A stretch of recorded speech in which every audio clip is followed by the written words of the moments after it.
नमस्कार दोस्तों, कैसे हैं आप सब। सरस निःशुल्क भोजन में आपका स्वागत है। और सरस परिवार की ओर से मैं आपको एक सुंदर सी कहानी सुनाती हूँ।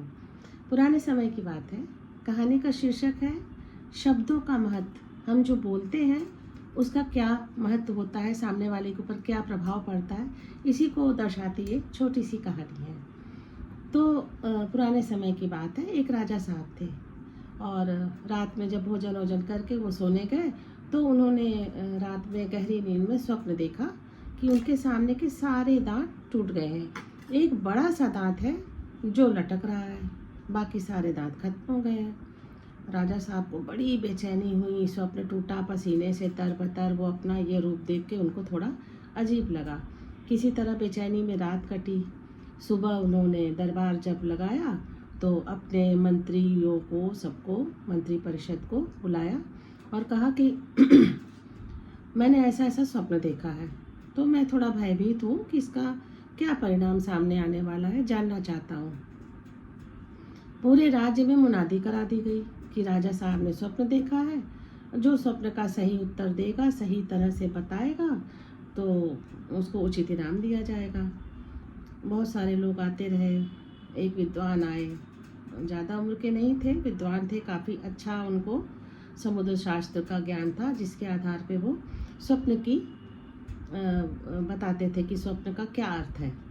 तो उन्होंने बड़े साफ सुथरे शब्दों में, जब राजा ने बताया कि मैंने स्वप्न देखा है कि मेरे सारे दांत टूट गए, एक बचा है, तो उन्होंने तुरंत अपना ध्यान लगाया और कहा कि राजन, इसका सीधा सा अर्थ है कि आपके परिवार के सारे लोग मर जाएंगे, आप ही जीवित रहेंगे बहुत लंबे समय तक। सुनकर राजा को बड़ा क्रोध आया और उन्होंने उनको तुरंत, स्वप्न शास्त्री जो थे, उन्हें कैद में डलवा दिया।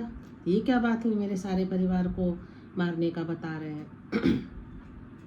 खैर, आगे चली बात धीरे धीरे। और लोग आए। फिर एक साधारण सा इंसान आया, उसने कहा कि यदि मुझे इजाज़त हो तो मैं आप राजा साहब के स्वप्न का अर्थ बता सकता हूँ। तो उनको भी वहाँ राजा के दरबार में पेश किया गया। अब राजा साहब ने पूछा, बताइए। तो उन्होंने कहा कि राजा साहब, आपका स्वप्न तो बहुत अच्छा है, इसके बड़े अच्छे और गूढ़ अर्थ हैं। तो राजा भी उत्सुक हो गए, क्या है, बताइए बताइए। तो उन्होंने कहा कि आप बड़ी दीर्घायु लेकर आए हैं। इस स्वप्न का अर्थ ये निकलता है कि हम सब प्रजाजनों के ऊपर आपकी छत्र छाया बनी रहेगी, आप खूब समय तक, लंबे समय तक राज करेंगे और आपके नाती पोते सब आपके छत्र छाया में रहेंगे, आप खूब लंबा जीवन जिएंगे, हम सब आपके राज्य में सुखी रहेंगे, स्वर्ग जाएंगे। राजा बड़े खुश हो गए कि अरे, मैं इतना लंबा जीवन लेके आया हूँ, सबको सुखी रखूँगा, मेरी प्रजा सुखी रहेगी। ऐसा सोचकर वो बहुत प्रसन्न हुआ राजा, और उसने ढेर सारा इनाम देकर उस स्वप्न शास्त्री को विदा किया। तो इस कहानी से ये शिक्षा मिलती है ना, समझ में आता है कि हम क्या बोलते हैं उसका प्रभाव होता है। वही बात थी राजा के सामने, जब एक विद्वान व्यक्ति ने कही, पर उनके शब्दों में भाव नहीं था। कड़े शब्दों में उन्होंने, सीधे साधे शब्दों में स्वप्न का अर्थ बता दिया, जिससे राजा दुखी हुआ। वही अर्थ दूसरे साधारण व्यक्ति ने भी बताया। उसने भी यही बताया कि आप लंबे समय तक जिएंगे, हम सब हो सकता है चले जाएं, पर आप बने रहेंगे। तो राजा खुश हो गया, क्योंकि उसने मीठे शब्दों में और अच्छे शब्दों में बयान किया।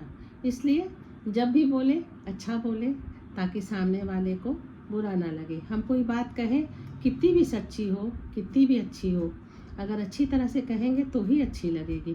अच्छी बात को भी यदि कड़े और कटु शब्दों में कहा जाए तो सामने वाले के मन को पीड़ा पहुंचाती है। इसलिए हमें ऐसी बातें नहीं कहनी चाहिए जिससे किसी को भी पीड़ा हो, है ना। फिर मिलते हैं अगली कहानी में। Bye bye.